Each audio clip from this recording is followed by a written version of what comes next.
السلام عليكم ورحمة الله وبركاته. وعليكم السلام. إن الحمد لله نحمده ونستعينه ونستغفره ونعوذ بالله من شرور أنفسنا وسيئات أعمالنا. من يهده الله فلا مضل له ومن يضلل فلا هادي له. وأشهد أن لا إله إلا الله وحده لا شريك له وأشهد أن محمدا عبده ورسوله. يا أيها الذين آمنوا اتقوا الله حق تقاته ولا تموتن إلا وأنتم مسلمون.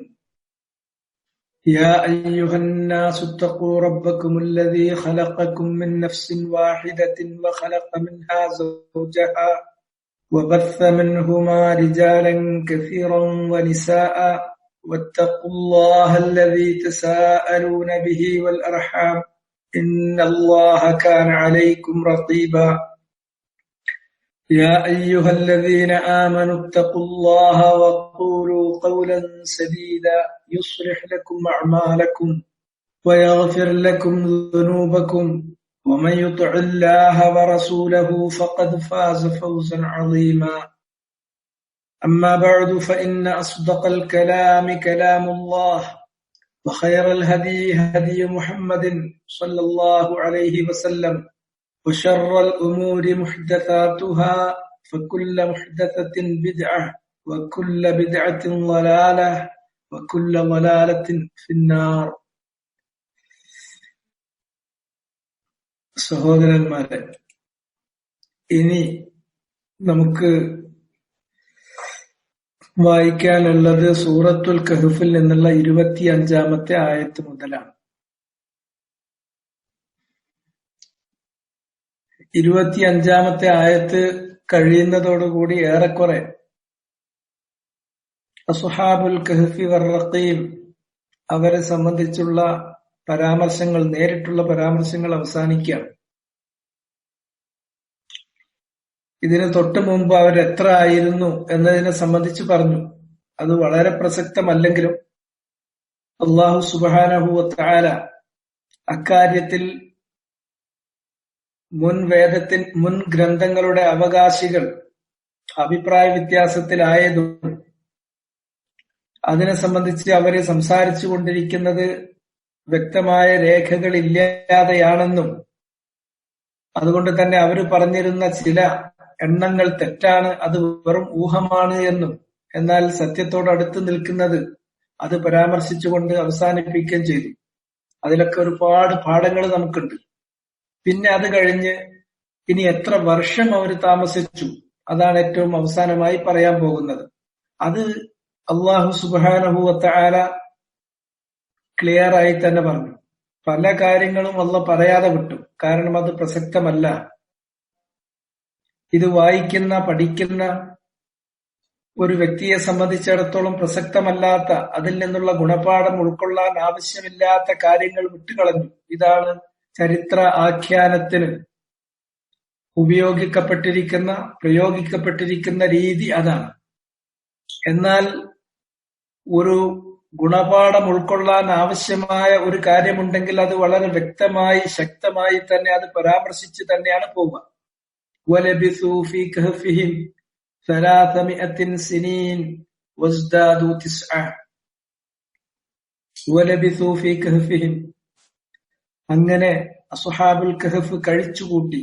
ലബിസ യൽബസു, കഴിച്ചുകൂട്ടുക, താമസിക്കുക.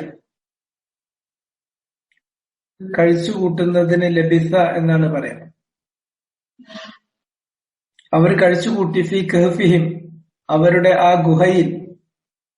അവര് ദുആ ചെയ്തപ്പോൾ ഒരു ഗുഹയിലേക്ക് അഭയം തേടാൻ അവരെ നിർദ്ദേശിക്കപ്പെടുകയും ആ ഗുഹയിൽ അവർ അഭയം തേടുകയും അതവർക്ക് വളരെ സുഖപ്രദമായി അള്ളാഹു സൗകര്യപ്പെടുത്തി കൊടുക്കുകയും ചെയ്ത കാര്യം പറഞ്ഞല്ലോ. ആ ഗുഹ, അതിൽ അവർ കഴിച്ചുകൂട്ടി 300 സിനീൻ, 300 വർഷം, 3 നൂറ്റാണ്ട്. 300 വർഷം എന്ന് പറഞ്ഞാൽ അത് ശരിയായൊരു പരാമർശമാണ്. ബിഇഅ്തിബാരി അസ്സന അശംസിയ, സൗരവർഷത്തിന്റെ അടിസ്ഥാനത്തിൽ സൂര്യനെ അടിസ്ഥാനപ്പെടുത്തിയിട്ട് സൗരവർഷമാണ് മുൻകാലങ്ങളിൽ പലരും, അതുപോലെ തന്നെ ഇപ്പോഴും പലരും വർഷം കണക്കുകൂട്ടാൻ വേണ്ടിയിട്ട് ഉപയോഗിക്കുന്നത് സൗരവർഷമാണ്. 365 ദിവസം വരുന്ന കാലഗണന അത് സൗരവർഷത്തിന്റേതാണ്. സോളാർ ഇയർ അതാണ്. അത് പ്രകാരം 300 വർഷമാണ്. അതിനെ നമ്മള് അറബികളുടെ രീതി, അതുപോലെ തന്നെ മുസ്ലിങ്ങളുടെ രീതി, മുസ്ലിങ്ങൾ തുടർന്ന് വരുന്ന രീതി എന്ന് മാത്രമല്ല, ഇത് രണ്ടെണ്ണത്തിൽ ഏറ്റവും കൂടുതൽ അക്യുറസി ഉള്ള, ഏറ്റവും കൃത്യതയുള്ളത് ഏതെന്ന് ചോദിച്ചാൽ അത് ലൂനാർ ആണ്. അത് സന ഖമരിയ, ലൂനാർ ഇയർ ആണ് ഏറ്റവും കൃത്യതയുള്ളത്. അതുകൊണ്ട് ആ കാര്യം പ്രത്യേകമായി പറഞ്ഞു. വസ്ദാദു തിസ്അ. ആ 300 വർഷത്തിന് പുറമെ സനഹി ഖമരിയയിലേക്ക്, ലൂനാർ ഇയറിലേക്ക് നമ്മളത് കൺവെർട്ട് ചെയ്യുമ്പോൾ 9 വർഷം കൂടി കൂടും.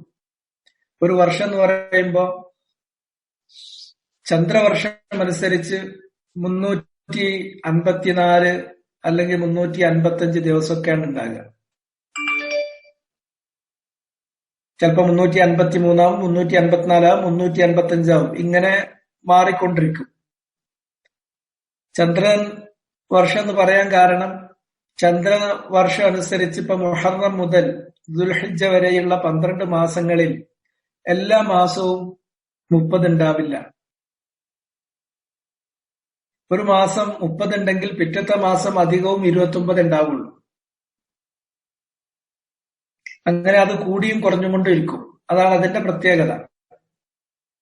നേരെ മറിച്ച് നമ്മള് സോളാർ ഇയർ കണക്കൂട്ടുന്ന സമയത്താണെങ്കിൽ അത് 30ഉം 31ഉം ആണ്. അതുകൊണ്ട് തന്നെ ഇതിനേക്കാൾ സ്വാഭാവികമായും 11 ദിവസം ചിലപ്പോൾ കൂടും, ചിലപ്പോൾ 12 ദിവസം കൂടും, ചിലപ്പോൾ 10 ദിവസം കൂടും. 10, 11, 12 ദിവസത്തിന്റെ മാറ്റം കൂടുതലായിരിക്കും അത്. അതനുസരിച്ച് നമ്മൾ നോക്കുകയാണെങ്കിൽ 33 വർഷം കഴിയുമ്പോ സോളാർ ഇയർ അനുസരിച്ച് 33 വർഷം ആകുന്ന ഒരാളെ സംബന്ധിച്ചിടത്തോളം അത് ഖമരിയായിട്ട് ചന്ദ്രവർഷത്തിലേക്ക് അതിനെ മാറ്റുമ്പോൾ 34 ആയിട്ടുണ്ടാവും. അത് കുറച്ച ഒരു നൂറ്റാണ്ടില് 3 വർഷം കൂടിയിട്ടുണ്ടാവും. 100 വർഷം എന്ന് നമ്മൾ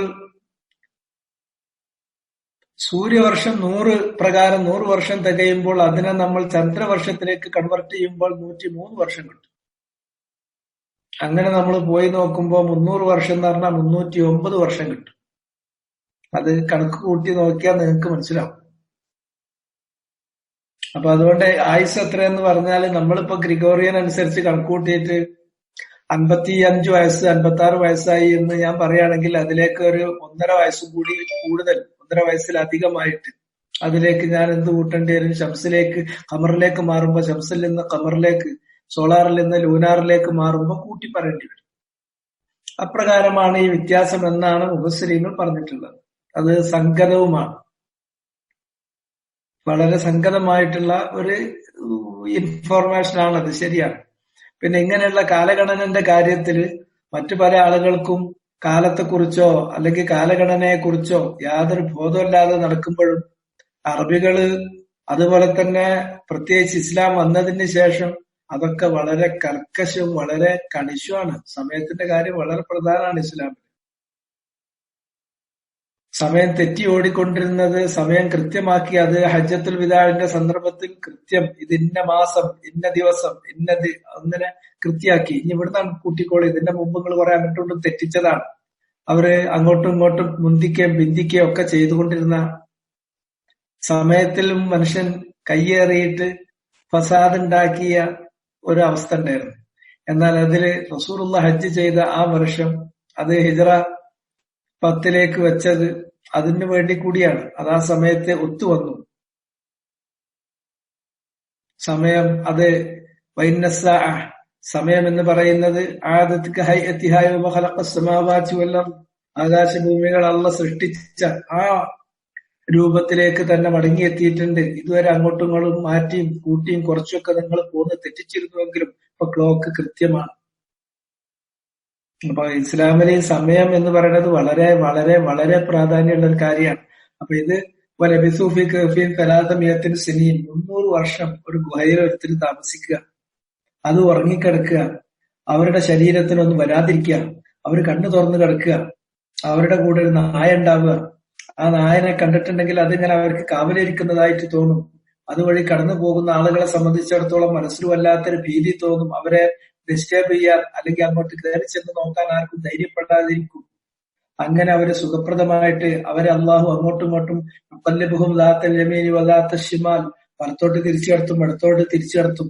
ഇങ്ങനെയൊക്കെയാണ് അതിലേക്കുള്ള വെളിച്ചവും അതുപോലെ തന്നെ അതിലേക്കുള്ള വായുവും, ആ വായുവിന്റെ സഞ്ചാരവും വെളിച്ചം കയറി വരുന്നതും അവർക്ക് ദോഷം ചെയ്യാത്തതും, എന്നാൽ വളരെ ആരോഗ്യപ്രദമായ ഒരു അന്തരീക്ഷം ആ ഗുഹക്കകത്ത് രൂപീകരിക്കപ്പെടുന്ന തരത്തിൽ രാവിലെകളിലും വൈകുന്നേരങ്ങളിലും രശ്മികൾ, സൂര്യരശ്മികൾ കയറി ഇറങ്ങി പോകുന്നതും ഒക്കെ നമ്മൾ കണ്ടു.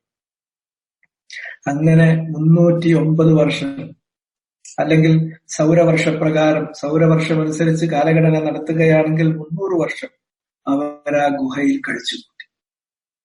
ഇത് പോരെ നിങ്ങൾക്കൊരു ഉദാഹരണത്തിന്? മതിയായൊരു ദൃഷ്ടാന്തമല്ലേ? ഇങ്ങനെയൊക്കെ ചെയ്യാൻ കഴിയുന്ന അള്ളാഹ്ക്കുണ്ടോ ഇനി മരിച്ച നിങ്ങളെ പുനരുജ്ജീവിപ്പിക്കാൻ പ്രയാസം? അതിനാൽ ഈ സംഭവം, ഈ ദൃഷ്ടാന്തം, ഈ അത്ഭുതകരമായ, ഈ വിസ്മയകരമായ സംഭവം, അതിനെ സംബന്ധിച്ചിടത്തോളം അവ്യക്തമായ ചില ധാരണകൾ മുൻകാല ഗ്രന്ഥത്തിന്റെ അവകാശികൾക്കിടയിൽ ഉണ്ടായിരുന്നു. റസൂലുള്ളാഹിനോട് അവർ ചോദിച്ചത്, മുഹമ്മദ് അള്ളാന്റെ റസൂലാണെങ്കിൽ, സത്യസന്ധനായ നബിയാണെങ്കിൽ കൃത്യമായ വിവരം നമുക്ക് പറഞ്ഞു തരാൻ പറ്റും, അതുകൊണ്ട് അതൊരു ടെസ്റ്റും കൂടിയായിരുന്നു. അതിന്റെ അടിസ്ഥാനത്തിൽ അള്ളാഹു വഹി നൽകി. അതിൽ നിന്ന് എന്ത് പാഠമാണോ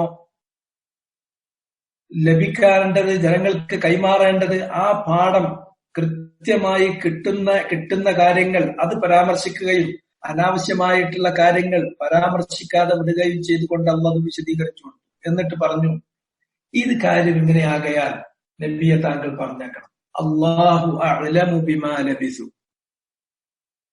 അള്ളാഹുവാണ് സൂക്ഷ്മമായി അറിയുന്നവൻ, ബിമാ ലബിസു, അവർ ആ ഗുഹയിൽ കഴിച്ചുകൂട്ടിയതിനെ കുറിച്ച്.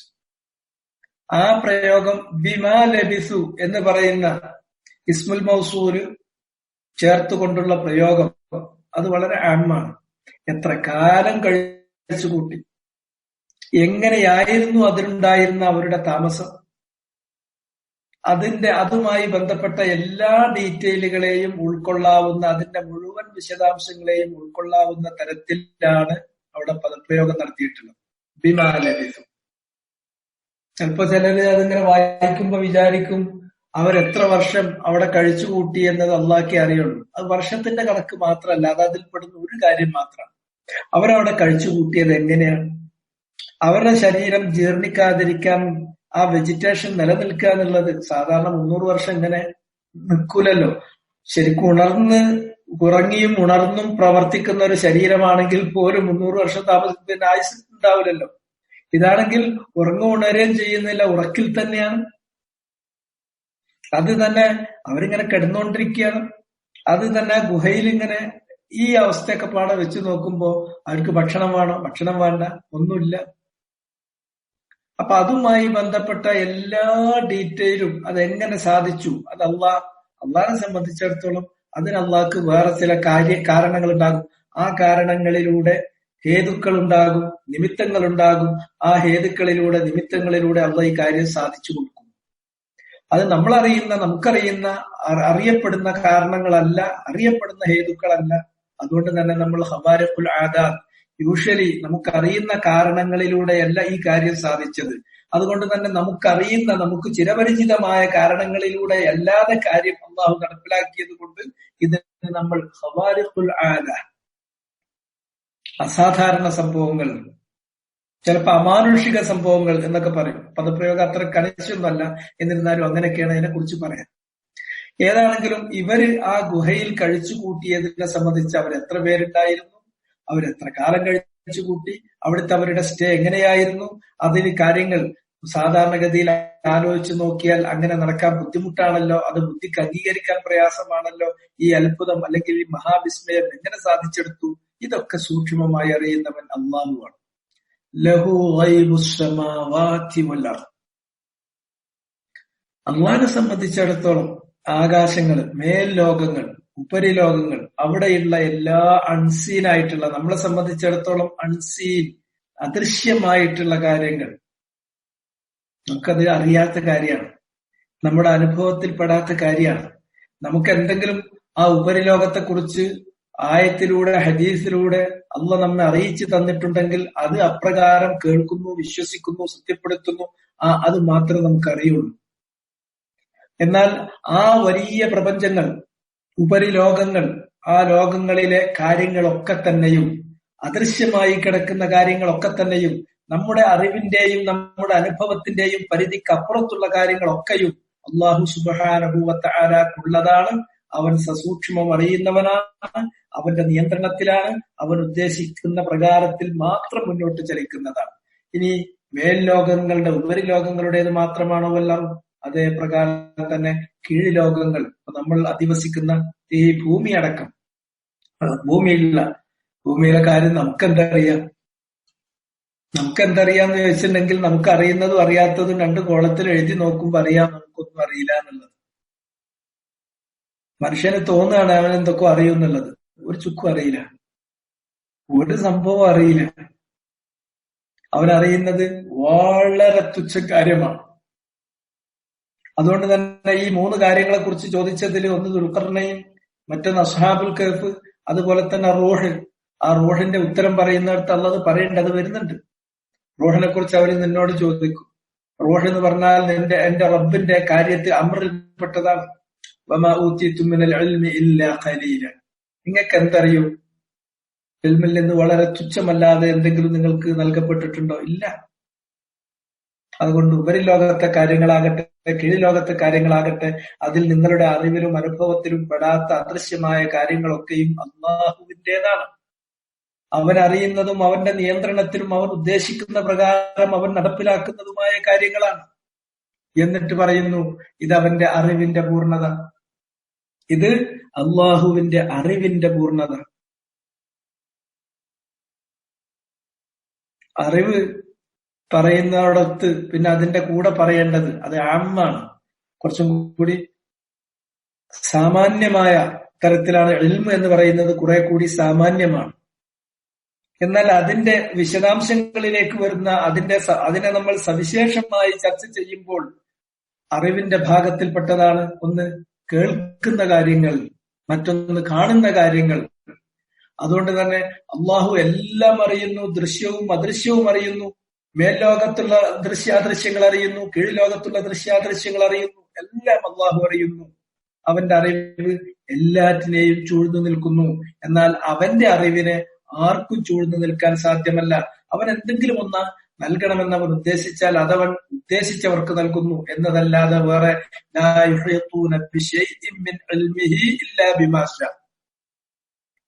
അവനെ കുറിച്ച്, അവന്റെ എൽമിനെ കുറിച്ച് നിങ്ങൾക്ക് ചൂഴ്ന്നറിയാൻ സാധ്യമല്ല. ഒന്നും നിങ്ങൾക്ക് പൂർണ്ണമായി അറിയാൻ സാധ്യമല്ല. അവൻ എന്തെങ്കിലും ഒരു കാര്യം നിങ്ങളെ അറിയിക്കണമെന്ന് ഉദ്ദേശിച്ചാൽ അത് മതിയായ അകമ്പടിയോടെ, സുരക്ഷിതത്വത്തോടെ അള്ളാഹു അറിയിക്കാൻ ഉദ്ദേശിക്കുന്ന ആളുകൾക്ക് വഴിയായി നൽകും. ആ വഴിയിലൂടെ കിട്ടുന്നതല്ലാതെ വേറെ ഒന്നുമില്ല. പക്ഷെ മനുഷ്യന് വിചാരിക്കുന്നത് ഈ ഭൗതിക ലോകത്തെ, ഭൗതിക വസ്തുക്കളെ സംബന്ധിച്ചുള്ള വളരെ സൂപ്പർഫിഷ്യൽ ആയിട്ടുള്ള കുറച്ച് കാര്യങ്ങൾ, ബാഹ്യ തലത്തിലുള്ള ബാഹ്യസ്പർശിയായ കുറച്ച് കാര്യങ്ങൾ അവനിങ്ങനെ ചെയ്തു നോക്കിയാൽ അവൻ വിചാരിച്ചു, ഇല്ല ഞാൻ എല്ലാം തികഞ്ഞു.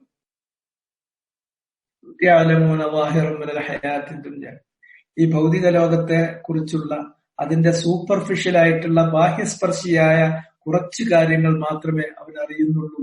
എന്നാൽ അത് വളരെ ഒന്നുമല്ല. എന്നാൽ മറ്റൊരു വലിയ ലോകം വേറെ കിടപ്പുണ്ട്. ആ ലോകത്തെ കുറിച്ച് അവൻ തീർത്തും അശ്രദ്ധനാണ് എന്നാണ് പറഞ്ഞത്.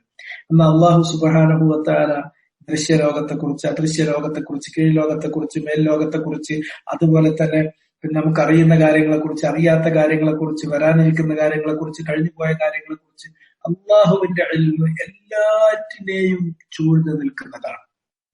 ആ ഇഹാത്തത്തു ഇൽമിഹി, അള്ളാഹിന്റെ ഇൽമിന്റെ ആ സമ്പൂർണത, എല്ലാറ്റിനെയും ചൂഴ്ന്നു നിന്ന് എല്ലാം അറിയുന്ന ആ സമ്പൂർണത പറഞ്ഞിട്ട് പിന്നെ അള്ളാഹ് പറയുന്നു അബ്സുർ ബിഹി വ അസ്മ. മാ ഫഅല അഫ്അൽ ബിഹി എന്ന് പറയുന്നത് ഈ രണ്ട് സിഗകളും തഅജ്ജുബിന് വേണ്ടിയാണ്. ഒരു കാര്യത്തിൽ നമുക്ക് വലിയ അത്ഭുതം ഉണ്ടെങ്കിൽ ആ അത്ഭുതം പ്രകാശിപ്പിക്കാൻ കൂടിയാണ്. അപ്പോ അബ്സുർ ബിഹി, അല്ലാഹു സുബ്ഹാനഹു വ തആലയുടെ കഴിവ്, അവന്റെ പേരാണ് ബസീർ. അവനെല്ലാം കാണുന്നവനാണ്. അവന്റെ കാഴ്ച എന്ന് പറയുന്നത് എന്തുമാത്രം സമ്പൂർണമാണ്. ആ കാഴ്ചയുടെ സമ്പൂർണതയെ സൂചിപ്പിക്കണം, അതിലുള്ള വലിയ അത്ഭുതം പ്രകടിപ്പിക്കണം. അതിനുവേണ്ടി ഈ പദപ്രയോഗം നടത്തിയത് അബ്സുർബി. അപ്പൊ അള്ളാന്റെ ഇൽമു പൂർണ്ണമാകുന്നത് പോലെ അവൻ മുബ്സറാത്തുകളെ, കാണാവുന്ന വസ്തുതകളെ അവൻ പൂർണ്ണമായി അവൻ കാണുന്നു. കാണാനുള്ള അവന്റെ ശേഷി ഏത് കുരാക്കൂരിട്ടത്ത്, ഏത് ലോകത്ത്, ഏത് ഉള്ളിന്റെ ഉള്ളിൽ എവിടെ എന്ത് സംഭവിച്ചാലും അതവൻ കൃത്യമായി കണ്ടുകൊണ്ടിരിക്കുന്നു. അവന്റെ കാഴ്ചയിൽ നിന്ന് ഒന്നും നമുക്ക് മറച്ചു പിടിക്കാൻ കഴിയില്ല. അത്ര കൃത്യമാണ് അവന്റെ കാഴ്ച, അത്ര പൂർണ്ണമാണ് അവന്റെ കാഴ്ച, അത്ര അഗാധമായി, അത്ര സമ്പൂർണമായി അവൻ കാണുന്നു. അതേപോലെ തന്നെ അറിവിന്റെ മറ്റൊരു വശമാണ് സമഇ വഅസ്മഇ. അതേപോലെ തന്നെ മുസ്മുആത്തുകൾ, കേൾക്കാവുന്ന കാര്യങ്ങൾ അവൻ കേൾക്കുന്നതും അത്ഭുതമാണ്. അതൊന്നും കേൾക്കാതെ പോകുന്നില്ല. റസൂലുള്ളാഹിന്റെ വീട്ടില് ഒരു സ്ത്രീ വന്നിട്ട് ഭർത്താവിനെ കുറിച്ച് ചില കാര്യങ്ങൾ സംസാരിച്ചു. ഒരു വസ്ത്രം കൊണ്ടുണ്ടാക്കിയ ഒരു ചെറിയ ഒരു കർട്ടൻ മാത്രമാണ് ആയിഷ ബീവിന്റെ റസൂലുള്ളാഹിന്റെ ഇടയില്. റസൂലുള്ളാഹിന്റെ ആയിഷ ബീവിന്റെ ഇടയിലുള്ള മറ ഒരു വസ്ത്രത്തിന്റെ കർട്ടനാണ്. ആ കർട്ടന്റെ അപ്പുറത്തിരിക്കുന്ന ആയിഷ ബീവി അത് കേട്ടിട്ടില്ല. പക്ഷെ ഈ സ്ത്രീ വന്ന് റസൂലുള്ളാഹിനോട് പരാതിപ്പെട്ട കാര്യം 7 ആകാശങ്ങളുടെയും മീതെയുള്ള അള്ളാഹു കേട്ടു. ആ കാര്യം ഹദീസിൽ പറഞ്ഞില്ലേ? നിങ്ങൾ രണ്ടുപേരും സംസാരിക്കുന്ന നിങ്ങളുടെ മുഹാവറ അള്ളാഹു കേട്ടുകൊണ്ടിരിക്കുന്നു. ഇനി ആരും കേൾക്കാതിരിക്കാൻ വേണ്ടി നിങ്ങളൊരു ഗൂഢാലോചന നടത്തുകയാണെങ്കിൽ അത് നിങ്ങൾ രണ്ടുപേരാണെങ്കിൽ മൂന്നാമത്തവൻ അത് കേൾക്കും. അള്ളാഹു അത് കേൾക്കും. കേൾക്കാതെ ഒന്നും പോകുന്നില്ല. അവന്റെ കേൾവി അത്രത്തോളം സമ്പൂർണമാണ്. എല്ലാ മസ്മുആത്തുകളെയും അവൻ വലയം ചെയ്ത് നിൽക്കുന്നു, ചൂഴ്ന്നു നിൽക്കുന്നു. എന്തൊരു കേൾവിയാണ് അള്ളാഹുവിന്റേത്! അവന്റെ കേൾവിയുടെ പൂർണ്ണത എന്തുമാത്രമാണ്! അവന്റെ കാഴ്ച എന്തുമാത്രം ശക്തമാണ്! അവൻ കാണാത്തതായിട്ടൊന്നുമില്ല. അവന്റെ കാഴ്ച അത്രയും പരിപൂർണമാണ്. അവന്റെ കാഴ്ചയുടെ പരിപൂർണത എന്തുമാത്രം മഹത്തരമാണ്! ഈ 3 കാര്യങ്ങൾ, അത് 3ഉം പരസ്പരം ബന്ധിതമാണ്. അള്ളാന്റെ ഇൽമു പറഞ്ഞു, അല്ലാഹു ലഹു ഗൈബുസ് സമാവാതി അഅലമു ബിമാ ലബിസു ലഹു ഗൈബുസ് സമാവാതി വൽ അർദ്. ആദ്യം മൊത്തത്തിൽ ഇൽമിന്റെ പൂർണ്ണതമാണ്. രണ്ടാമത് അതിന്റെ ചില വശങ്ങളിലേക്ക് പോയി അള്ളാഹ് സമീആണ്, അള്ളാഹ് ബസീറാണ്. സമീഉൽ ബസീർ എന്നുള്ള അള്ളാഹിന്റെ 2 ഇസ്മുകളാണ്, അസ്മാഉൽ ഹുസ്നയിൽപ്പെട്ടതാണ്. അത് രണ്ടിലുമുള്ളത് അള്ളാഹുവിന്റെ മഹത്തായ ചില സിഫത്തുകളാണ്. ഒന്ന് സമഉ എന്ന് പറയുന്ന സിഫത്ത്, മറ്റൊന്ന് ബസർ എന്ന് പറയുന്ന സിഫത്ത്. സമഉ ബസർ എന്നൊക്കെ പറയുമ്പോ ചെവി, അതുപോലെ തന്നെ കണ്ണ് എന്ന് പറയരുത്. നമ്മൾ അള്ളാഹിനെ കുറിച്ച് പറയുന്ന ഇത്തരം കാര്യങ്ങളെല്ലാം അള്ളാഹുവിന്റെ സിഫത്തുകളെയാണ്, ഗുണവിശേഷങ്ങളെയാണ് പറയുന്നത്. അതിനെ അബ്ആദുകളും അജ്സാദുകളും ആക്കിയിട്ട് ഭാവനയിൽ കൊണ്ടുവരരുത്. അതിനെ ഒരു ശരീര അവയവം പോലെ അല്ലെങ്കിൽ ചില വസ്തുക്കളായിട്ട്, അങ്ങനെയല്ല. അത് അള്ളാഹിന്റെ കഴിവാണ്. അള്ളാഹു സുബ്ഹാനഹു വ തആലയുടെ ഗുണമാണ് അവിടെ പറയുന്നത്. അള്ളാഹ്ക്ക് അയിനുണ്ട്, ശരിയാണ്, അയിനുണ്ട് എന്ന് പറയും. പക്ഷെ അയിനുണ്ട് എന്ന് പറയുമ്പോൾ നമ്മൾ തെറ്റായ ഒരു ഊഹം, ഒരു പരികൽപ്പന മനസ്സിൽ കൊണ്ടുവരാൻ പാടില്ല. അത് അള്ളാഹിന്റെ സിഫത്താണ്. അയിന് എന്നുള്ളത് അള്ളാഹിന്റെ സിഫ ദാത്തിയ ഖബരിയ, അള്ളാഹുവിന്റെ സത്താപരമായ ഒരു ഗുണമാണ്. അത് വഹയിലൂടെ നമുക്ക് ലഭിക്കുന്ന, അല്ലാത്ത നിലക്ക് ഒരു നിലക്കും ലഭിക്കാത്ത, വഹയിലൂടെ ലഭിച്ചാൽ മാത്രം കിട്ടുന്ന അള്ളാഹുവിന്റെ സത്താപരമായ ഒരു ഗുണമാണ്. അല്ലാണ്ട് അതിന് നമ്മൾ വേറെ ഏതെങ്കിലും രൂപങ്ങളോ ഭാവങ്ങളോ നമ്മൾ നിരൂപിക്കുവാനോ അല്ലെങ്കിൽ നമ്മൾ അതിനെക്കുറിച്ച് പറയാനോ പാടില്ല. മറിച്ച് സിഫത്തായിട്ടാണ് അതിനെ കണക്കാക്കേണ്ടത്. സിഫത്തായിട്ടാണ് അതിനെ കണക്കാക്കുക. അപ്പൊ അള്ളാഹു സുബ്ഹാനഹു വ തആലക്ക് സമഉണ്ട്, അള്ളാഹ്ക്ക് ബസറുണ്ട്, അള്ളാഹ്ക്ക് കേൾവിയുണ്ട്, അള്ളാഹ്ക്ക് കാഴ്ചയുണ്ട്. അതുകൊണ്ട് അള്ളാഹ് സമീഅാണെല്ലാം, കേൾക്കുന്നവനാണെല്ലാം, കാണുന്നവൻ ബസീറുമാണ്. അള്ളാഹിന്റെ ആ കാഴ്ചയുടെയും കേൾവിയുടെയും പൂർണ്ണത അത് അത്ഭുതകരമാണ്. അത് വിസ്മയകരമാണ്. നമ്മുടെ ഭാവനയിലൊന്നും ഉൾപ്പെടാത്ത അത്ര പൂർണ്ണമാണ്. അതുകൊണ്ട് തന്നെ അത് അത്ഭുതം പ്രകടിപ്പിക്കാൻ വേണ്ടി അസ്മിഉ ബിഹി വ അബ്സുർ ബിഹി വ അസ്മിഉ മാ ലഹും മിൻ ദൂനിഹി മിൻ വലിയ്യിൻ വലാ യുശ്രികു ഫീ ഹുക്മിഹി അഹദ. മാ ലഹും മിൻ ദൂനിഹി മിൻ വലി. അല്ലാഹു സുബ്ഹാനഹു വ തആലക്ക് പുറമെ വേറെ ഒരാളും അവന്റെ വലായത്ത്, അവർക്ക് വലായത്തേൽക്കുന്ന, അവരുടെ കാര്യങ്ങൾ ഏറ്റെടുക്കുന്നവരായിട്ട് ഒരാളുമില്ല. നമ്മുടെ കാര്യങ്ങൾ ഏറ്റെടുക്കാൻ ആരാണുള്ളത്? മൊത്തം സൃഷ്ടികളുടെ കാര്യങ്ങൾ ഏറ്റെടുക്കാൻ ആരാണുള്ളത്? ആർക്കെങ്കിലും പറ്റുമോ? അള്ളാഹ്ക്കല്ലാതെ.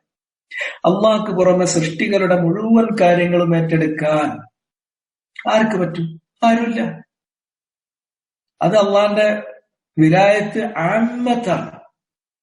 എന്നാൽ അല്ലാഹു സുബ്ഹാനഹു വ തആല അവനിൽ അഭയം തേടുന്ന, അവനിൽ വിശ്വസിക്കുന്ന, അവനിൽ ഭരമേൽപ്പിക്കുന്ന നല്ലവരായ അടിയാറുകൾക്ക് വിലായത്ത്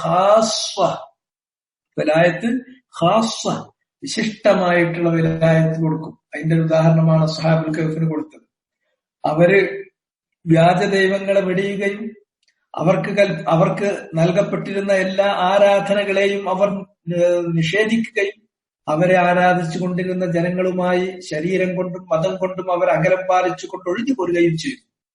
അങ്ങനെ അള്ളാഹുവിൽ അവര് എല്ലാം അവലംബിച്ചു, അവനിൽ ആശ്രയം കണ്ടെത്തി. അപ്പൊ അള്ളാഹ് അവർക്കൊരു വലായത്ത് കൊടുത്തു. ആ വലായത്ത് വലായ ഖാസ്വ ബിലുത്ഫിഹി വനസ്രിഹി വതഅയീദിഹി. അള്ളാന്റെ കാരുണ്യം, അള്ളാന്റെ സഹായം, അള്ളാന്റെ പിന്തുണ. അതുകൊണ്ട് തന്നെ ആ കിങ്കരനായ രാജാവ് നിഖ്യാനൂസിനെയും അദ്ദേഹത്തിന്റെ അനുയായികളിൽ നിന്നും അവർക്ക് അള്ളാഹ് രക്ഷ കൊടുത്തു. എന്നിട്ട് അവരെ കഹ്ഫിലേക്ക് എത്തിച്ചു. ആ കഹ്ഫിൽ വളരെ സുഖപ്രദമായ അവസ്ഥകൾ ഉണ്ടാക്കി. അവിടെ അവര് അള്ളാഹ് ആരാധിച്ച് കുറെ കഴിച്ചുകൂട്ടി. പിന്നെ അവര് 300 ചില്ലാനം വർഷം, 309 വർഷം അവിടെ അള്ളാഹു അവര് ഉറക്കിക്കിടത്തി. അവരെന്ന് പറയുന്ന മഹാ അത്ഭുതം പിന്നീട് വന്ന തലമുറക്ക് അള്ളാഹു കാണിച്ചു കൊടുത്തു. അവരെ കുറിച്ചുള്ള ദിക്ർ, അവരെ കുറിച്ചുള്ള ഖ്യാതിയും അവരെ സംബന്ധിച്ചുള്ള സൽപ്പേരും നമ്മളെപ്പോലുള്ള പിൽക്കാല തലമുറകളിൽ അള്ളാഹു നിലനിർത്തി. അവർക്ക് സിദ്ഖിനെ, അവരുടെ സത്യസന്ധത ഉയർത്തിപ്പിടിക്കുന്ന പരാമർശങ്ങൾ, അവരെ കുറിച്ചുള്ള ദിക്റുകൾ, ഖ്യാതി പിൻതലമുറകളിൽ അള്ളാഹു നിലനിർത്തി. ആലോചിച്ച് നോക്കൂ നിങ്ങൾ. അപ്പൊ അത് അള്ളാഹ് അവർക്ക് കൊടുത്ത വലായത്തുൻ ഖാസ്വത്താണ്.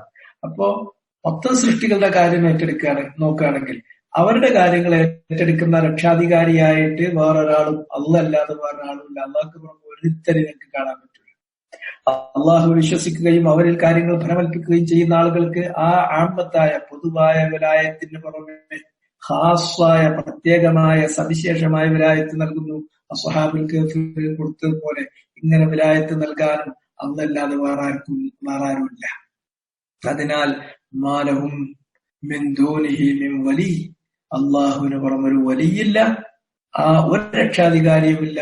അത് ആമായ വലായത്താകട്ടെ അല്ലെങ്കിൽ അവന്റെ ഇഷ്ടദാസന്മാർക്ക് കൊടുക്കുന്ന ഹാസ്വായ വലായത്ത് കൊടുക്കാനാകട്ടെ, അന്നല്ലാതെ വേറൊരാളുമില്ല.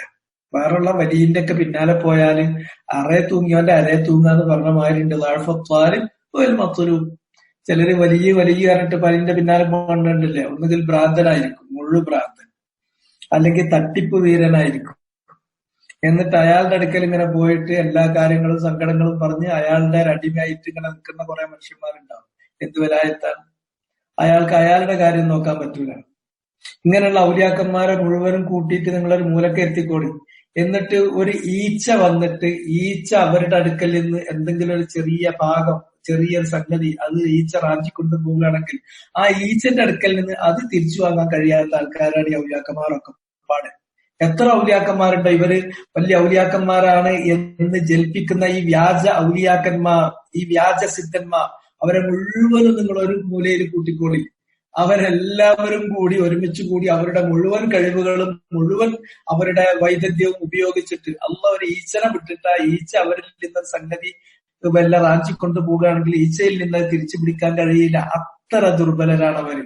അവരോടാണോ നിങ്ങൾ ചോദിക്കുന്നത്? അവരിലാണോ നിങ്ങൾ രക്ഷാധികർത്തൃത്വം ആരോപിക്കുന്നത്? അവരാണോ നിങ്ങൾക്ക് നിങ്ങളുടെ രക്ഷാധികാരികളായി നിങ്ങളുടെ കാര്യങ്ങൾ നിറവേറ്റി തരുന്നവരായി നിങ്ങൾ കാണുന്നത്? എങ്കിൽ അവരെ കാര്യം മഹാകഷ്ടം. അവരാരെ തൂങ്ങിയിട്ട് യാതൊരു കാര്യമല്ല, പൊട്ടി വീഴുക മാത്രമേ ചെയ്യുള്ളൂ. അല്ലാഹു സുബ്ഹാനഹു വ തആല അവന്റെ ഹുക്മിൽ ആരെയും പങ്കു ചേർക്കൂല. അവന്റെ ഏകത്വത്തിന്റെ സവിശേഷത അങ്ങനെയാണ്. ഹുക്മ് എന്ന് പറഞ്ഞാൽ രണ്ടു തരം ഹുക്മുകൾ വരും. ഒന്ന് ഹുക്മ് കൗനി ഖദരി, പ്രാപഞ്ചികമായിട്ടുള്ള അള്ളാഹുവിന്റെ അധികാരങ്ങളാണത്. അള്ളാഹു അവന്റെ സൃഷ്ടി പ്രപഞ്ചത്തിൽ എന്തെല്ലാം കാര്യങ്ങൾ, ഏതെല്ലാം സൃഷ്ടികൾ വേണം, എപ്പോ വേണം, എങ്ങനെ വേണം, അതെന്തൊക്കെ ആവണം, അവരുമായി ബന്ധപ്പെട്ട മുഴുവൻ കാര്യങ്ങളിലും അവന് അവന്റേതായ ചില നിയമങ്ങളുണ്ട്, അവന്റേതായ ചില നിർണയങ്ങളുണ്ട്, അവന്റേതായ ചില തീരുമാനങ്ങളുണ്ട്. ആ തീരുമാനങ്ങൾക്ക് നമ്മൾ പ്രാപഞ്ചിക നിയമങ്ങൾ എന്ന് ചിലപ്പോൾ നമ്മൾ പറയും. ആ പ്രാപഞ്ചിക നിയമങ്ങൾ അവൻ വെക്കുന്നു. അത് വേറൊരാൾക്കും അതിൽ ഇടപെടാൻ സാധ്യമല്ല. വേറെ ആർക്കും ഇടപെട്ടിട്ട് അതിലെന്തെങ്കിലും ഒരു തിരുത്തോ ഭേദഗതിയോ അല്ലെങ്കിൽ അത് നീട്ടിവെക്കാനോ അല്ലെങ്കിൽ അത് ഭിന്നിപ്പിക്കാനോ ഒന്നിനും സാധ്യമല്ല. ഇങ്ങനെയുള്ള കാര്യങ്ങൾക്കാണ് ഹുക്ം കൗനി അല്ലെങ്കിൽ ഹുക്ം ഖദരി എന്ന് പറയുന്നത്. പ്രാപഞ്ചികമായിട്ടുള്ള അവന്റെ അധികാരത്തിൽ അവൻ ആരെയും പങ്കുചേർക്കും. ഇത് ഒരു ഹുക്മിന്റെ ഒരു തരം. ഹുക്മിന് മറ്റൊരു തലമുണ്ട്, ഹുക്ം ശർഈ ദീനി, ശർഈയായ ഹുക്ം, മതപരമായിട്ടുള്ള ഹുക്മ്. അല്ലാഹു സുബ്ഹാനഹു വ തആല മതപരമായി ചില ഹുക്മുകൾ വെച്ചാൽ അതിന് പിന്നെ മാർപ്പാപ്പക്കോ അതല്ലെങ്കിൽ സുന്നഹദോസിനോ അതല്ലെങ്കിൽ ഏതെങ്കിലും പുരോഹിതന്മാർക്കോ പാതിരിമാർക്കോ അതല്ലെങ്കിൽ ഏതെങ്കിലും കമ്മിറ്റികൾക്കോ അല്ലെങ്കിൽ ഏതെങ്കിലും സംഘടനകൾക്കോ അല്ലെങ്കിൽ ഏതെങ്കിലും ശൂറക്കാർക്കോ ആർക്കും മത നിയമങ്ങൾ മാറ്റാനുള്ള യാതൊരു അവകാശമില്ല. അതിലും അവൻ ആരെയും പങ്കുചേർക്കില്ല. അള്ളാഹ് അവന്റെ ദീനിൽ നിയമം വെച്ചാൽ ആ നിയമം അവന്റെ നിയമമാണ്. അതിന്മേൽ തൊട്ടുപോകരുത്. അത് പവിത്രമാണ്, അത് പരിപാവനമാണ്, അത് അലംഘനീയമാണ്, അത് മാറ്റാൻ പാടില്ല, അത് തിരുത്താൻ പാടില്ല. അതുകൊണ്ട് തന്നെ അള്ളാഹ് ചോദിക്കുന്നത് അം ലഹും ശുറകാഉ ശറഉ ലഹും മിനദ്ദീനി മാ ലം യഅ്ദൻ ബിഹില്ലാഹ്, അള്ളാഹുവിൽ വേറെ ചില പങ്കുകാരെ അവർ സ്വീകരിക്കുകയാണോ ചെയ്യുന്നത്? മതപരമായ വിഷയങ്ങളിൽ അവർക്ക് നിയമനിർമ്മാണം നടത്തി കൊടുക്കാൻ അങ്ങനെ വേണം ഇങ്ങനെ വേണം. ഇപ്പൊ പല നിയമങ്ങളും കണ്ടിട്ടില്ല. ചിലപ്പോ പോപ്പുണ്ടാക്കിയാൽ ക്രൈസ്തവ ലോകത്തിനത് നിയമമാണ്, മതനിയമമാണ്. അതുപോലെ തന്നെ ജൂതന്മാർക്കുണ്ട് അതുപോലെയുള്ള ചില സംവിധാനങ്ങൾ. മുസ്ലിങ്ങളും അതേമാതിരി തന്നെ മുസ്ലിങ്ങളും ചിലപ്പോ അങ്ങനെ കൂടി ഒരു നിയമങ്ങൾ ഉണ്ടാക്കിക്കൊണ്ടിരിക്കുന്നു. അങ്ങനെയുള്ള വിദ്യാർത്ഥികളൊക്കെ വരുന്നത് ചിലപ്പോ കൂടിയിട്ട് തീരുമാനം പറയും ഇന്നാണ് നാളെയാണ്. അതൊക്കെ ഇതിന്റെയൊക്കെ ഒരു ഭാഗമാണ്. അതുപോലെ തന്നെ ചിലപ്പോൾ കൂടിയിട്ട് ഒരു പ്രമേയം പാസ്സാക്കിയാൽ ആ പ്രമേയം ദീനിന്റെ ഹുക്കുമായിട്ട് വല്ലം എടുക്കുകയാണ്. അങ്ങനെയല്ല. ദീനിന്റെ നിയമം അള്ളാഹ് ഉണ്ടാക്കിയതാണ്. അത് വഹയിലൂടെ തന്നെ കിട്ടണം. വഹയിലൂടെ അല്ലാണ്ട് സ്ഥിരപ്പെട്ടൊരു നിയമമല്ല. അതുകൊണ്ട് തന്നെ അല്ലാഹു സുബ്ഹാനഹു വ തആല അവന്റെ ഏകത്വം എല്ലാ തലങ്ങളിലും, ആ ഏകത്വം സമ്പൂർണവും അത് ഭദ്രവുമാണ്. പ്രാപഞ്ചിക നിയമങ്ങളിൽ അവൻ ആരെയും പങ്കാളികളെ സ്വീകരിക്കില്ല. മതപരമായ നിയമത്തിൽ അവൻ ആരെയും പങ്കാളികളെ സ്വീകരിക്കില്ല. അവനുണ്ടാക്കിയതാ മതനിയമം. വേറൊരാൾക്ക് മതനിയമം ഉണ്ടാക്കാൻ വേറൊരുത്തന്റെ ബുദ്ധിക്കും ഒരു ധിഷണക്കും ഒരു ബുദ്ധിശക്തിക്ക് ഒരു യുക്തിക്ക് അതിന് സാധ്യമല്ല, പാടില്ലാത്തതാണ്. അപ്പൊ അള്ളാഹ് എന്ന് പറഞ്ഞാൽ അവന്റെ ഏകത്വം അത്ര സമ്പൂർണമാണ്. വലാ യുശ്രിക്, അവൻ ഒരു പങ്കാളിയെ അംഗീകരിക്കില്ല. ഫി ഹുക്മിഹി, അവന്റെ ഹുക്ം ഏതുതരം ഹുക്മ് കൗനി ഖദരി അതൊന്ന്, അതുപോലെ തന്നെ ഹുക്ം ശർഈ ദീനി, രണ്ടിലും ഒരാളെയും അവൻ പങ്കുകാരെ സ്വീകരിക്കില്ല. അത് അവൻ വകവെച്ചു കൊടുക്കൂല. അതിൽ നമ്മൾ പങ്കുകാരെ വകവെച്ചു കൊടുത്തിട്ടുണ്ടെങ്കിൽ അത് ശിർക്കാണ്. അള്ളാഹു അത് പൊറുക്കൂല. പൊറുക്കൂല എന്ന് മാത്രമല്ല, അത് മുഖേന നിങ്ങൾ ചെയ്തു പോയ നല്ല കാര്യങ്ങൾ കൂടി അതെന്തായി തീരും? നിഷ്ഫലമായി തീരും. ദുനിയാവിൽ നിങ്ങൾ മുശ്രിക്കീങ്ങളാകുന്നു, പരലോകത്തെത്തുമ്പോൾ നിങ്ങൾ നരകത്തിൽ ശാശ്വതരായിരിക്കും. പിന്നെ അതിൽ നിന്ന് ഒരിക്കലും രക്ഷപ്പെടാനും സാധിക്കൂല. അത് എല്ലാ അമ്പിയാക്കന്മാരും മുഖേന അള്ളാഹ് ആവർത്തിച്ച് ജനങ്ങളെ താക്കീത് ചെയ്ത കാര്യമാണ്. വലഖദ് ഊഹിയയിലേക്ക് വലല്ലദീന മിൻ ഖബ്ലിക ലഇൻ അശ്റക്ത ലയഹ്ബതന്ന അമലുക വലതകൂനന്ന മിനൽ ഖാസിരീൻ. ശിർക്ക് നിങ്ങൾ ഖദരി കൗനിയായ കാര്യങ്ങളിലോ അല്ലെങ്കിൽ ശരഈ ദീനിയായ കാര്യങ്ങളിലോ നിങ്ങൾ പങ്കുവെച്ചു കഴിഞ്ഞാൽ, അള്ളാഹ്ക്ക് പങ്കാളികളെ നിങ്ങൾ സ്ഥിരപ്പെടുത്തി കഴിഞ്ഞാൽ, ലയഹ്ബതന്ന അമലുക്, നിന്റെ എല്ലാ അമലും പൊളിഞ്ഞുപോയി. ഇതുവരെ ചെയ്തു വെച്ച എല്ലാ നല്ല കാര്യങ്ങളും നിഷ്ഫലമായി. വലതകൂനന്ന മിനൽ ഖാസിരീൻ, പരാജയപ്പെട്ട പരാജിതരിൽ അകപ്പെടും എന്നുള്ള കാര്യം കൂടി നീ ശ്രദ്ധിച്ചു കൊള്ളണം എന്ന് പറഞ്ഞത് അതുകൊണ്ടാണ്. അടുത്ത ആയത്ത് വത്ലു മാ ഊഹിയ ഇലൈക മിൻ കിതാബി റബ്ബിക ലാ മുബദ്ദില ലികലിമാതിഹി വലൻ തജിദ മിൻ ദൂനിഹി മുൽതഹദ. അതുകൂടെ പറഞ്ഞിട്ട് ഞാൻ പെട്ടെന്ന് അവസാനിപ്പിക്കാം. വത്ലു, നബിയെ വായിച്ച് കേൾപ്പിച്ചു കൊടുക്കുക. ഇവിടെ തിലാവത്ത് എന്ന് പറഞ്ഞിട്ടുണ്ടെങ്കിൽ വെറുതെ വാക്ക് തൊള്ളോണ്ട് ഇങ്ങനെ ഉച്ചരിക്കലല്ല. അതില് ഇഖ്തിദാ, അൽ ഇത്തിബാഉ വൽ ഇഖ്തിദാ, അതാണ് തിലാവത്തിന്റെ മഅന. തിലാവത്ത് കൊണ്ടോടെ ഉദ്ദേശിക്കുന്നത് നബി അത് പാരായണം ചെയ്ത് കൊടുക്കണം. പാരായണം ചെയ്ത് കൊടുക്കുമ്പോൾ അത് എങ്ങനെയാണ് എന്ന് ജീവിതത്തിൽ നബി തന്നെ ചെയ്ത് കാണിച്ചു കൊടുക്കണം.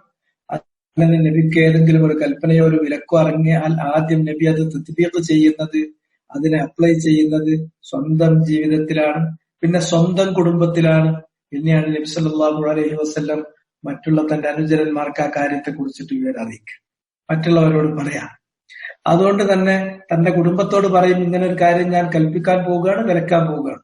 ആ കൽപ്പന നിങ്ങൾ ചെയ്യാതിരുന്നാൽ, ആ വിലക്ക് നിങ്ങൾ മാനിക്കാതിരുന്നാൽ മറ്റുള്ളവർക്ക് കിട്ടുന്നതിന്റെ ഇരട്ടി ശിക്ഷ നിങ്ങൾക്ക് കിട്ടും. അതുകൊണ്ട് തന്നെ വത്തുലു, നബിയെ താങ്കൾ പാരായണം ചെയ്ത് കേൾപ്പിച്ചു കൊടുക്കണം എന്ന് പറഞ്ഞാൽ അത് കേൾപ്പിച്ചു കൊടുത്തിട്ട് എനിക്ക് ബാധകല്ല എന്നുള്ള രൂപത്തിലല്ല. അതിനെ ആ തിലാവത്ത് നാവുകൊണ്ട് തിലാവത്ത് നടത്തുമ്പോൾ തന്നെ അതിനെ തത്ബീഖ് ചെയ്യുകയും കൂടി ചെയ്യണം. ജീവിതത്തിലേക്ക് അതിനെ പരിവർത്തിപ്പിക്കുക കൂടി ചെയ്യണം. ഏത്? മാ ഊഹിയ ഇലൈക മിൻ കിതാബി റബ്ബിക, നിന്റെ റബ്ബിന്റെ ഗ്രന്ഥത്തിൽ നിന്ന് നിനക്ക് വഹിയായി നൽകിയിട്ടുള്ള കാര്യങ്ങൾ. അത് റസൂലുള്ളാഹിന്റെ ബാധ്യത. അതാണ് റസൂലുള്ളാഹിന്റെ അള്ളാഹ് എന്താണ് വഹിയിലൂടെ കൊടുക്കുന്നത്? പൂർണ്ണതയോടെ കൂടി, വ്യക്തതയോട് കൂടി, ആശയക്കുഴപ്പങ്ങളിൽ അത് അതിന്റെ സമ്പൂർണ്ണ രൂപത്തിൽ അതിന്റെ തക്ക സമയത്ത് ജനങ്ങൾക്ക് അത് എത്തിച്ചു കൊടുക്കുക എന്നുള്ളത് അതാണ് നബിന്റെ ദൗത്യം. ഖാല റസൂലിൽ ബലാഗ്, റസൂലുള്ളാഹിന്റെ കടമ അത് എത്തിച്ചു കൊടുക്കുക എന്നുള്ളതാണ്. യാ അയ്യുഹർ റസൂലു ബല്ലിഗ് മാ ഉൻസില ഇലൈക, താങ്കൾക്ക് വഹിയായിട്ട് ഇറക്കപ്പെട്ടതെന്തോ അത് ജനങ്ങൾക്ക് എത്തിച്ചു കൊടുക്കൂ. ഫഇല്ലം തഫഅൽ ഫമാ ബല്ലഗ്ത റിസാലത, അത് താങ്കൾ ചെയ്തിട്ടില്ലെങ്കിൽ താങ്കൾ ദൗത്യ നിർവഹണത്തിൽ പരാജയം വീഴ്ച വരുത്തിയവനായി തീരും. അതിനെക്കുറിച്ച് എന്തെങ്കിലും ഭവിഷ്യത്ത് താങ്കൾ പേടിക്കണ്ട. വല്ലാഹു യഅ്സുമുക മിനന്നാസ്, ജനങ്ങൾ കൈയറന്ന് പേടിക്കണ്ട, താങ്കൾക്ക് അള്ളാഹുവിന്റെ സംരക്ഷണം ഉണ്ടാവും. ഈ വഹി ജനങ്ങൾക്ക് എത്തിക്കുന്നത് വരെ നൽകപ്പെടേണ്ടതായ സംരക്ഷണം അള്ളാഹ് നൽകും എന്നുള്ള ഒരു സുരക്ഷിതത്വം കൂടി, ഒരു ഉറപ്പും കൂടി അള്ളാഹ് കൊടുത്തിരിക്കുകയാണ്. അതുകൊണ്ട് എന്താണ്, താങ്കൾക്ക് കിതാബിൽ നിന്ന്, താങ്കളുടെ റബ്ബിന്റെ ഗ്രന്ഥത്തിൽ നിന്ന്, ഗ്രന്ഥമായി ആ ഗ്രന്ഥത്തിന്റെ വചനങ്ങളായി എന്താണോ ഇറക്കി തന്നത് അത് ജനങ്ങൾക്ക് എത്തിച്ചു കൊടുക്കണം. അത് താങ്കൾ വായിച്ചു കേൾപ്പിച്ചു കൊടുക്കണം. അത് താങ്കൾ എങ്ങനെയാണ് ജീവിതത്തിൽ പകർത്തുക എന്നത് അവരുടെ ഷഹീദായി, അവർക്കുള്ള സാക്ഷിയായി, അവർക്കുള്ള മാതൃകാ പുരുഷനായി അവരുടെ മധ്യത്തിൽ നിന്ന് ജീവിച്ചു കാണിച്ചു കൊടുക്കണം. ലാ മുബദ്ദില ലികലിമാതി, അള്ളാന്റെ വചനങ്ങൾ അതിനെ മാറ്റിമറിക്കാൻ ആരുമില്ല. കാരണം അള്ളാന്റെ കലിമത്ത് എന്ന് പറഞ്ഞാൽ അത് നമ്മൾ നേരത്തെ പറഞ്ഞു വന്നു, നിങ്ങളുടെ ഓർമ്മയിലുണ്ടാവും. അള്ളാന്റെ കലിമാത്തുകൾ ഇമ്മ അഖ്ബാർ വ ഇമ്മ അഹ്കം, ഒന്നുകിൽ വൃത്താന്തങ്ങളായിരിക്കും അല്ലെങ്കിൽ വിധിവിലക്കുകളായിരിക്കും. വൃത്താന്തങ്ങളാണെങ്കിൽ അത് സിദ്ഖ്, പൂർണ്ണമായ സത്യമായിരിക്കും. അല്ല, അള്ളാന്റെ അഹ്കാമുകളാണെങ്കിൽ അദിൽ, അത് പൂർണ്ണമായ നീതിപൂർവകമായ, വളരെ പ്രൊപ്പോർഷണൽ ആയിട്ടുള്ള, വളരെ നീതിപൂർവകമായിട്ടുള്ള കാര്യമായിരിക്കും. ഹുക്കുമുകളിൽ, വിധിവിലക്കുകളിൽ അതിൽ നീതിയും വൃത്താന്തങ്ങളിൽ സത്യതയും, അത് അള്ളാന്റെ, അത് അതിന്റെ പൂർണ്ണത എന്നുള്ളതാണ് അള്ളാന്റെ വചനത്തിന്റെ പ്രത്യേകത. വതമ്മത് കലിമതു റബ്ബിക സിദ്ഖൻ വഅദ്ലാ, നിന്റെ റബ്ബിന്റെ വചനങ്ങൾ എന്ന് പറഞ്ഞാൽ അത് പെർഫെക്ഷൻ ഉള്ള, സമ്പൂർണതയുള്ള, പൂർണ്ണതയുള്ള വചനങ്ങളാണ്. എന്തെങ്കിലും ഒരു കുറവ്, എന്തെങ്കിലും ഒരു കുറ്റം, എന്തെങ്കിലും ഒരു അതിൽ നുഖ്സാൻ, കുറവ് എന്ന് പറയുന്നത്, കുറ്റം എന്ന് പറയുന്നത്, ന്യൂനത എന്ന് പറയുന്നത് അതിലില്ല. ന്യൂനത ഉണ്ടെങ്കിലല്ലേ മാറ്റം വരുത്താൻ പറ്റൂ. ന്യൂനത ഇല്ലാതെ അത് സമ്പൂർണമാണെങ്കിൽ പിന്നെ എന്തിനു മാറ്റണം? ഒരു കാര്യത്തെ കുറിച്ചുള്ള വൃത്താന്തമാണെങ്കിൽ ഒരു കുറവുമില്ലാതെ പൂർണ്ണമായ രൂപത്തിൽ, പെർഫെക്റ്റ് ആയ രൂപത്തിൽ ആ കാര്യം അല്ല പറയാം. പിന്നെ അതിൽ മാറ്റത്തിന് പിന്നെ ചാൻസ് ഇല്ല. ഒരു ഹുക്കുമാണ് അല്ല പറയുന്നത്, പറയുന്നതെങ്കിൽ അള്ളാന്റെ ഹുക്ം എന്ന് പറഞ്ഞ അദ്ലൻ വതമ്മത് കലിമതു റബ്ബിക സിദ്ഖൻ വഅദ്ല, അദ്ലാണ്. പിന്നെ ഇതിലെങ്ങനെ മാറ്റം വരിക? അതുകൊണ്ട് തന്നെ നിന്റെ റബ്ബിന്റെ വചനങ്ങൾ അത് ലാ മുബദ്ദില ലികലിമാത്തി, അവന്റെ വചനങ്ങൾ അത് അഹ്കാമുകളാകട്ടെ അല്ലെങ്കിൽ അഖ്ബാറുകളാകട്ടെ അതിനെ ഭേദഗതി വരുത്താൻ, മാറ്റത്തിരുത്തം വരുത്താൻ ആരുമില്ല. അക്രമകാരികൾ അത് മാറ്റത്തിരുത്തം വരുത്താൻ വേണ്ടിയിട്ട് ശ്രമിച്ചു.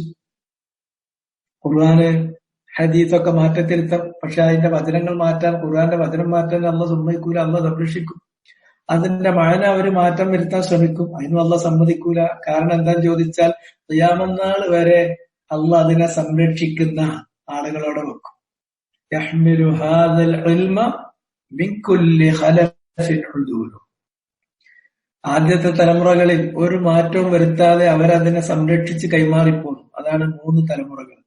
മൊത്തത്തിലെടുത്താൽ ആ തലമുറ ദീൻ മാറ്റം വരുത്താത്ത തലമുറയാണ്. സ്ഖലിതങ്ങൾ അപ്പുറത്തും ഇപ്പുറത്തും ഒന്നും ഉണ്ടാകുമെങ്കിലും അതിന്റെ മൊത്തത്തിലുള്ള അതിന്റെ ഹുക്മ് ഇങ്ങനെ തിരുത്താത്ത, ഭേദഗതി വരുത്താത്ത നല്ല തലമുറയാണ്. പിന്നെ 3 തലമുറ കഴിഞ്ഞിട്ടുണ്ടെങ്കിൽ പിന്നെ വലിയ ബടായി പറയുന്ന ആൾക്കാരാണ് വരിക. സാക്ഷി പറയാൻ പറഞ്ഞിട്ടില്ല, അതിന്റെ മുമ്പ് അവർ സാക്ഷി പറയും. സത്യം ചെയ്യാൻ പറഞ്ഞിട്ടില്ല, ശപഥം ചെയ്യാൻ ആവശ്യപ്പെട്ടിട്ടില്ല, അതിന്റെ മുമ്പിൽ അവർ ശപഥം ചെയ്യും. എന്നിട്ട് അങ്ങനെ കളവ് പറഞ്ഞുകൊണ്ട് നടക്കും. അങ്ങനെയുള്ള കള്ളന്മാരുടെ തലമുറകളാണ് പിന്നെ വരാൻ പോകുന്നത്. ആ തലമുറകളിൽ ഈ സംഭവം അള്ളാന്റെ വഹി ആര് നിലനിർത്തും? മിൻ കുല്ലി ഖലഫിൻ ഉദൂലുഹു, എല്ലാ പിൻതലമുറകളിലും ഉദൂലുകളായ, നീതിമാന്മാരായ, ആധികാരികതയുള്ള, പ്രാമാണികത അവകാശപ്പെടാവുന്ന പണ്ഡിതന്മാരായ ആളുകളെ അള്ളാഹു നിലനിർത്തും. അവരാണ് ഇൽമു വഹിക്കുക. യൻഫൂന അൻഹു തഹരീഫൽ ഗാലീൻ വൻതിഹാലൽ മുബ്തിലീൻ വതഅ്വീലൽ ജാഹിലീൻ. അവര് കളവ് പറയുന്ന ആളുകൾ എന്ത് കളവയിലേക്ക് ചേർത്താലും അവര് അത് കള്ളത്തരാണ് കേട്ടോ എന്ന് പറഞ്ഞിട്ട് പൊളിച്ചടുക്കി കൈക്കൊടുക്കും. അതുപോലെ തന്നെ ബാത്തിലിന്റെ ആളുകൾ അവര് ചമച്ചുണ്ടാക്കുന്ന എന്തെല്ലോ ചമയങ്ങൾ എതിരേക്ക് അവർ ചേർത്ത് കൊണ്ടുവന്നാലും അതിനെ മുഴുവനും ഇത് അസുലാണ് ഇവരീ പറയണത് എന്ന് പറഞ്ഞാൽ അത് അവരുടെ കൃത്രിമത്വങ്ങളും അവരുടെ വക, സ്വന്തം വകകളുമാണ്. അത് മാറ്റിക്കളി എന്ന് പറഞ്ഞിട്ട് അത് പൊളിച്ചെടുക്കും. വീലൽ ജാഹിലീൻ, വിവരം കെട്ടന്മാർ അവരുടെ ചില വ്യാഖ്യാനങ്ങളും അവരുടെ ചില പഞ്ചായത്ത് വർത്താനങ്ങളും ഉണ്ടാവും. ഇത് വിവരക്കേടാണ്, മാറ്റിവെച്ചേക്കൂ എന്ന് പറഞ്ഞിട്ട് അതിൽ നിന്ന് വൃത്തിയാക്കും. എന്നിട്ട് ഇതിന് അതിന്റെ ആദി പരിശുദ്ധിയിൽ, അതിന്റെ ശുദ്ധിയിൽ അത് നിലനിർത്തി നിർത്താൻ അള്ളാഹു ഉലമാക്കൾ ഏർപ്പാടാക്കിയിട്ടുണ്ട്. നീതിമാന്മാരായ, പണ്ഡിതന്മാരായ, പ്രാമാണികരായിട്ടുള്ള, ആധികാരികത അവകാശപ്പെടാവുന്ന റുദൂലുകളെ അള്ളാഹു ഏർപ്പെടുത്തിയിട്ടുണ്ട്. അതുകൊണ്ട് തന്നെ അള്ളാഹിന്റെ വചനങ്ങൾ ആര് തിരുത്താൻ വിചാരിച്ചാലും ഖിയാമത്ത് നാൾ വരെ അതിന്റെ അക്ഷരം തിരുത്താൻ പറ്റൂല, അതിന്റെ മഅന തിരുത്താൻ പറ്റൂല. അതനുസരിച്ച് ജീവിക്കുന്ന ഒരു ചെറിയ ന്യൂനപക്ഷമെങ്കിലും അന്ത്യനാൾ വരെ അള്ളാഹു ഇവിടെ നിലനിർത്തും. ലാ തസാലു ത്വായിഫത്തും മിൻ ഉമ്മത്തി അലൽ ഹഖ് ളാഹിരീൻ ഹത്താ യഅതിയഹും അംറുല്ലാഹ്. അള്ളാന്റെ കൽപ്പന വരുന്നവരെ, ഖിയാമത്ത് നാളിന്റെ കൽപ്പന വരുന്നത് വരെ ഹക്കിന്മേൽ നിലക്കൊള്ളുന്ന ഒരു ചെറിയ വിഭാഗം ഇവിടെ നിലനിൽക്കുന്ന ചെയ്യും. ആരൊക്കെ അവരെ ഉപദ്രവിക്കാൻ നോക്കിയാലും അല്ലെങ്കിൽ കൂടെ നിന്ന് പോലെ ആൾക്കാരായി അഭിനയിച്ചിട്ട് കാല് വാരാൻ വേണ്ടി ശ്രമിച്ചാലും അതൊന്നും അവർക്ക് യേശൂല.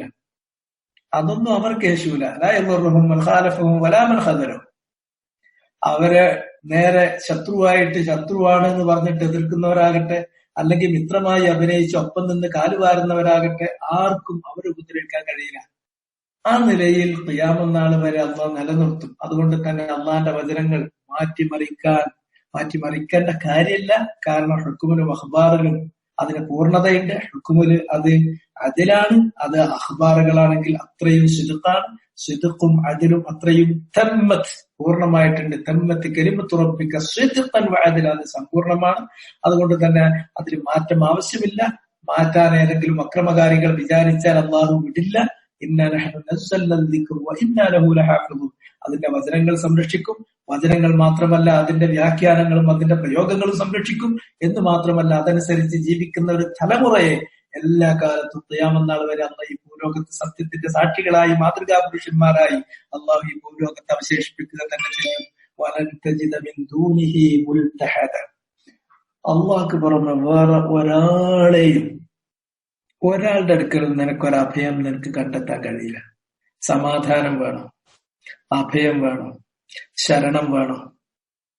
നിനക്ക് ഏതെങ്കിലും തരത്തിലുള്ള കാവല് വേണം, നിനക്ക് അള്ളാന്റെ അടുക്കലല്ലാതെ വേറെ എവിടെയും കിട്ടില്ല.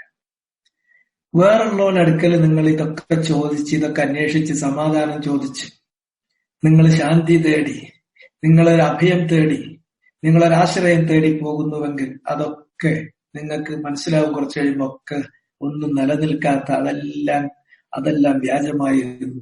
എന്നാൽ നമുക്ക് അഭയം, നമുക്ക് ശരിയായ അഭയം നൽകുന്നത് അള്ളാഹനെ നമ്മൾ മനസ്സിലാക്കി, അള്ളാഹനെ അറിയേണ്ട വിധത്തിൽ അറിഞ്ഞു, അള്ളാഹുവിലേക്ക് അടുക്കാൻ ശ്രമിച്ചു, അവനിലേക്ക് അടുക്കാനുള്ള പ്രവർത്തനങ്ങൾ ചെയ്ത് മുന്നേറി, അവനിൽ നമ്മൾ കാര്യങ്ങളെല്ലാം വരമേൽപ്പിച്ചു, അവനിൽ നമ്മൾ അഭയം തേടി, അങ്ങനെ പോയി കഴിയുകയാണെങ്കിൽ പുറത്തെന്തെല്ലാം ബഹളാവുമ്പോഴും ഉള്ളിൽ നമ്മൾ സമാധാനത്തിലിരിക്കൂലേ? അതല്ലേ അതിന്റെ പ്രത്യേകത. അവർക്ക് ചുറ്റും ആളുകൾ റാഞ്ചപ്പെടുമ്പോ അവരവിടെ ആ ഹറമിൽ നിർഭയരായി കഴിച്ചുകൂട്ടുകയായിരുന്നു എന്നാ പറഞ്ഞു. അള്ളാഹ് നിർഭയത്വം കൊടുക്കാൻ വിചാരിച്ചാൽ അങ്ങനെയാണ്. ഈമാൻ ശരിയായ നിലക്ക് നിങ്ങൾ നിങ്ങളുടെ ഈമാൻ ശരിയാക്കൂ, റിസൾട്ട് അള്ളാഹ് വേറെ തരും. അല്ലദീന ആമനു വലം ഈമാനഹും ബിളുൽമിൻ ഉലൈക ലഹുമുൽ അംനു വഹും മുഹ്തദൂൻ. ആ ഈമാൻ അതിനുള്ള ദുനിയാവിന് കൊടുക്കുന്ന കാര്യമാണ്. അമ്നുണ്ടാകും. അമ്ന് എന്ന് പറഞ്ഞാൽ അത് മനസ്സിൽ നമുക്ക് അള്ളട്ട് തരുന്ന കാര്യമാണ്. മനസ്സിൽ അള്ളാഹ് ഇട്ട് തരാതെ പിന്നെ എന്തെങ്കിലും ബ്ലാക്ക് കാറ്റിനെ അല്ലെങ്കിൽ വേറെയുള്ള അത്രയും വില കൊടുക്കുന്ന വലിയ AK-47 അല്ലെങ്കിൽ വേറെയുള്ള ആർമമെന്റ്സോ ഒക്കെ എടുത്താലും ബ്ലാക്ക് കാറ്റ്സിനെ കൊണ്ടുവന്നാലും പേടിയായിരിക്കും. അവരെ എല്ലാ ഇളകുമ്പത്തിനും പേടിക്കും. യഹ്സബൂനകുല്ല സ്വൈഹത്തിനാലേയും, എന്തൊരിളകിയാലും അത് നമുക്കെതിരിലാണ് എന്ന് പേടിച്ച് വെപ്രാളപ്പെട്ട് നടക്കേണ്ടി വരും. ആര് കാവല് നിന്നാലും നമുക്ക് ഉറപ്പ് വരൂല. മറിച്ച് അള്ളാഹുവിൽ നമ്മൾ വിശ്വസിക്കുകയാണെങ്കിൽ, ഖത്താബിനെ പറ്റി പറയണ കഥല്ലേ, അതിൽ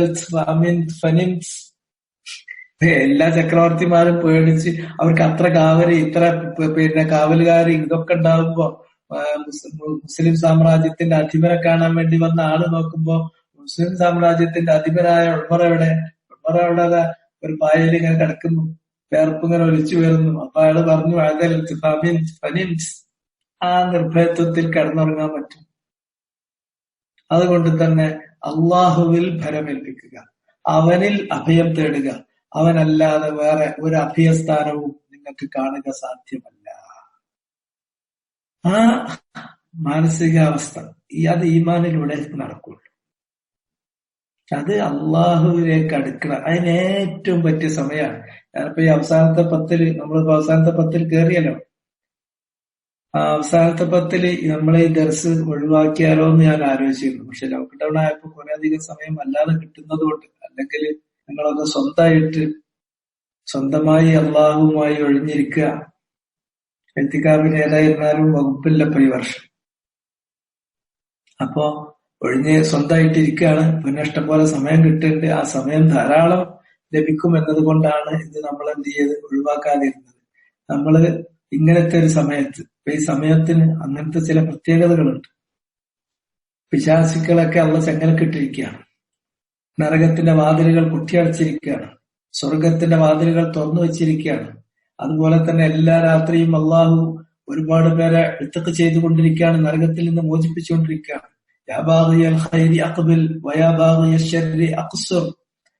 ഖൈർ ഉദ്ദേശിക്കുന്നവനോട് കൂടുതൽ മുന്നോട്ട് വരൂ എന്ന് പറയപ്പെട്ടുകൊണ്ടിരിക്കുകയാണ്. എന്നാൽ ഷർ ഉദ്ദേശിക്കുന്നവനോട് മതി, നിർത്തൂ, ഒരേ നിരക്കിത് എന്ന് ചോദിച്ച് അവനെ അതിൽ നിന്ന് പിന്തിരിപ്പിക്കുകയാണ്. അങ്ങനെ അന്തരീക്ഷം മുഴുവനും, നമുക്ക് ചുറ്റുമുള്ള നമ്മുടെ സറൗണ്ടിങ്സ് മുഴുവനും, നമ്മുടെ സമയം, നമ്മുടെ സ്ഥിതി എല്ലാം അനുകൂലമാണ്. ഈ അനുകൂലമായ സാഹചര്യത്തിൽ നമ്മൾ അള്ളാഹുവുമായിട്ട് തനിച്ചിരിക്കുക, അള്ളാഹുവിലേക്ക് അടുക്കുക. അവന്റെ ആ സാമീപ്യം നമുക്ക് ഇങ്ങനെ അനുഭവപ്പെട്ടു തുടങ്ങുക. അപ്പൊ നമുക്ക് അത് തരുന്ന ഒരു കുളിർമയുണ്ട്, അത് തരുന്ന ഒരു നിർഭയത്വമുണ്ട്, അത് തരുന്ന ഒരു അഭയമുണ്ട്. ആ അഭയം അനുഭവിക്കുക. ആ സമയത്ത് ഈ ആയത്ത് ഓതുക. وَاتْلُ مَا أُوحِيَ إِلَيْكَ مِنْ كِتَابِ رَبِّكَ لَا مُبَدِّلَ لِكَلِمَاتِهِ وَلَنْ تَجِدَ مِنْ دُونِهِ مُلْتَحَدًا. ആ നിർഭയത്വം, ആ അഭയം, ആ സമാധാനം അല്ലാതെ വേറൊരാളുടെ അടുക്കൽ നിങ്ങൾക്ക് കിട്ടൂല. هذا والله تعالى أعلم وصلى الله وسلم على نبينا محمد وعلى آله وصحبه أجمعين. سبحانك اللهم وبحمدك أشهد أن لا إله إلا أنت أستغفرك وأتوب إليك.